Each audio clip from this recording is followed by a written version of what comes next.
saking kelompok sekawan Badan Amal Video Project Sejarah Pulau Afrika Husnida, Pulau Radita Tujahani, Pulau Ayu Sekar Kinasi, Pulau Leni Musrika, Pulau Dea Arista, Pulau Febi Arista Gita Putri.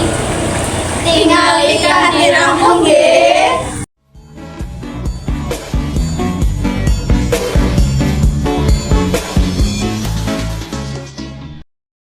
Perang Padri merupakan konflik yang melibatkan kaum Padri dan kaum adat di wilayah Kerajaan Pangeruyung, Sumatera Barat. Perang Padri berlangsung sejak 1803 sampai dengan 1838. Pada awalnya, Perang Padri diawali dari perang saudara dan berkelanjut melawan pemerintahan kolonial Belanda. Perang Padri. Perang Padri pada diawali perbedaan prinsip mengenai ajaran kaum Padri dan kaum adat. Perbedaan pandangan mengenai kebiasaan di kerajaan Pangeruyung antara Islam dan adat. Hal ini bermula dari kepulangan 3 orang haji dari Mekah sekitar tahun 1803 yang menginginkan penerapan syariat Islam secara sempurna pada masyarakat Minangkabau. Kaum adat dalam kesehariannya menerapkan kebiasaan seperti sabung ayam, judi, dan minum minuman keras. Ini yang menyebabkan ketidaksepahaman kaum Padri karena melanggar syariat Islam.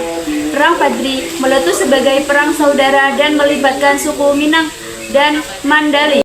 Pada tanggal 4 Maret 1822, Belanda yang dipimpin oleh Letnan Kolonel Red berhasil memukul mundur kaum Padri dari kerajaan Pangeruyung. Setelah mampu mengalahkan kaum Padri, Belanda dan adat mendirikan benteng pertahanan di Batu Sakar yang bernama Van de Kapellen, sedangkan kaum adat memusatkan kekuasaannya di Lintau.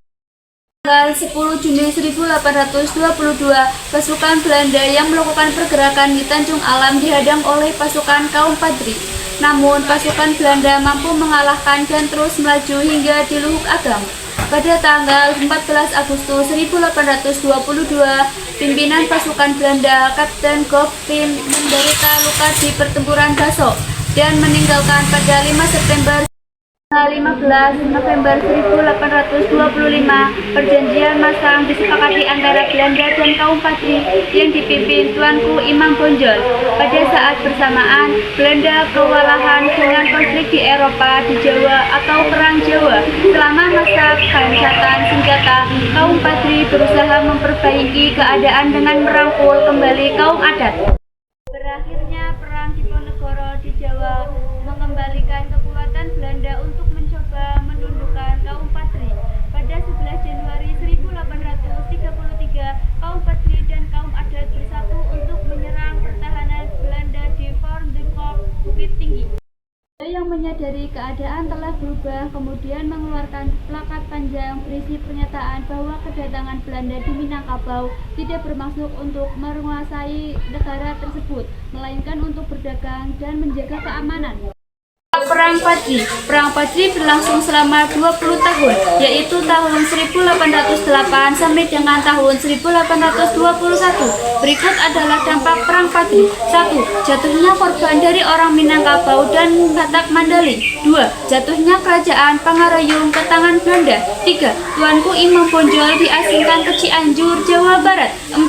Lahirnya persatuan kepemimpinan tradisional dan agama. Cakap semangat video saking kita